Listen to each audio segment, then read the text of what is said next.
ఇక్కడ మనం గమనిస్తే గనక బంగారం అంటే భారతీయులకి మక్కువ ఎక్కువ. భారతదేశంలో ముఖ్యంగా సౌత్ ఇండియాలో బంగారం అంటే ఆడవాళ్ళకి మహా ఇష్టం. బంగారం ఓన్లీ ఇన్వెస్ట్‌మెంటే కాదు, మనకొక సెంటిమెంట్ కూడా.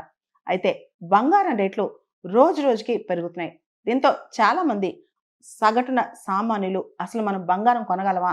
బంగారం మన చేతికి అందుద్దా? అనే ఆలోచనలో పడ్డారు. ఇక్కడ మనం గమనిస్తే గనక ప్రపంచ ఆర్థిక వ్యవస్థలో బంగారం కీలక పాత్ర పోషిస్తుంది.